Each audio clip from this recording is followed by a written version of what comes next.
we get to this final part, which is about the oil market. It's really getting ready to explode here. Team Biden bowed out of rope on this particular story. Remember, what they've been doing is releasing from the SPR. And OPEC just met today. Well, they met yesterday. They just announced today, a couple hours ago, that they're going to cut oil production by a whopping 2 million barrels a day. They've never agreed to a larger cut than this. It's massive. That is notably double exactly the amount of barrels the Biden administration is releasing to help keep oil and gas prices down. This person remarks, strap in, gas prices about to head to new all-time highs.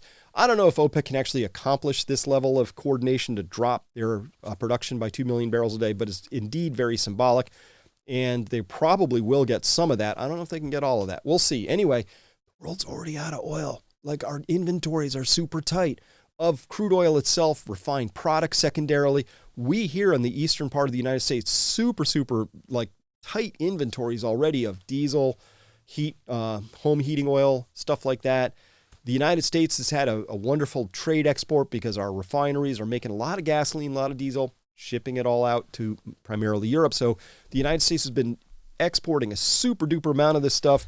But we've been able to do that because the release of all that oil from the Strategic Petroleum Reserve has enabled oil markets to at least keep that fiction up that there's plenty to put out there. So Schellenberger on his Substack wrote a really nice article and writing here, quote, "The confusion around the Biden administration's petroleum policy was cleared up yesterday after a senior official revealed that the White House had made a secret offer." Remember when Biden went over and shook hands or bumped fists with Mohammed bin Salman of Saudi Arabia, there was some kind of a deal struck there. It was just revealed what that was from a senior official, that secret offer had been made that the United States was going to buy up to 200 million barrels of OPEC's oil to replenish the SPR in exchange for OPEC not cutting oil production. So Biden tried to strike that deal with Saudi Arabia as a putative leader of OPEC.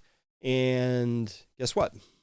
They said, nah, how about an oil production cut instead? So that whole idea of the petrodollar being formulated by the United States being the world's policeman, but in particular being the police force for Saudi Arabia, keeping them safe, giving them weapons, helping them in their fight against Yemen, which, by the way, you never hear about Yemen, but it gets bombed just as much as anything's happening in Ukraine. We just don't care about that because that's our people doing the bombing, so who cares? So we supply all the weapons, missiles, bombs, planes, you name it. And the deal was that Saudi Arabia would then be our buddy and price their oil products in dollars and keep those dollars in the United States. And it was a big happy thing going on. That's all over. By the way, as that breaks down, the petrodollar breaks down, different episode. We'll get into that more later. Quote, "The official said the White House wanted to reassure OPEC that the U.S. won't just leave them hanging dry. And the fact that this offer was made through the White House, not the Department of Energy, may explain why a representative of the department had to call Reuters to take back the remarks of Energy Secretary Granholm, who was shown to be out of the loop, totally at a loss for words because she didn't know anything about this happening. So Energy Secretary doesn't know what's going on with energy, just part of the deal. The revelation poses political risks for Democrats who, in the spring of 2020, killed a proposal by President Donald Trump to replenish the SPR with oil from American producers, not OPEC ones, and he could do that at a price of $24 a barrel, not the $80 a barrel that the Biden White House was promising to OPEC plus. By the way, we're not going to get $80 a barrel at this point. If we want to replenish the SPR, it's going to be under very different terms, not 80, but certainly not 24. Now, when that deal was being done in the spring of 2020, oil was plummeting. It was really cheap. And oil companies would have jumped at this deal to have a guaranteed $24 for their oil product. Trump was ready to do that, and Senate Democrats killed it. Senate Democratic leader Chuck Schumer successfully defeated the proposal and later bragged that his party had blocked a bailout for big oil. Hey, way to go, Chuck. That's just going to cost us, some quick math, an extra $11.2 billion now at 80 versus 24. That's if you can get it at 80. And you won't be able to, trust me. As soon as the SPR starts filling instead of dishoarding, oil's going to go through the roof. Now, this is really bad because while OPEC is busy cutting production, we also still don't have any other investigation, oil exploration, production, E&P budgets happening. Oil is just backed up at this point because This administration is obviously very hostile to oil, willing to make deals with Saudi Arabia for it, but not willing to do what's necessary to promote domestic production, always supporting the idea of windfall taxes on oil producers. It's very uncertain time. So we're seeing a lot of oil investment not happening, and that's going to bite future supply. So add all this up.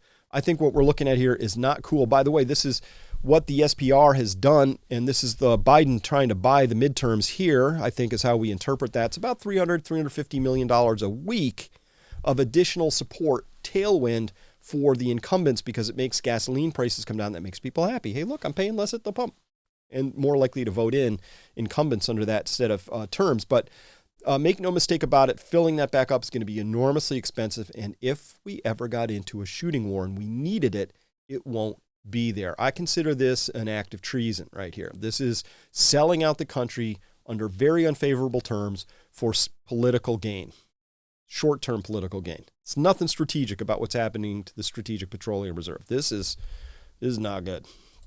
All right, but action and response. So, you got OPEC saying, hey, we're going to cut production by 2 million barrels a day. That's the response. Here's the response to the response. A couple hours later, according to the White House, the 10 million barrel release in November is the final installment of the 180 million barrel release that began in May. More releases will be made as needed to support our midterms or whatever they're up to. But it's not strategic again. This is actually taking an important strategic asset and wasting it. All right, European banking trouble update. So remember just a few days ago on Saturday, I had to write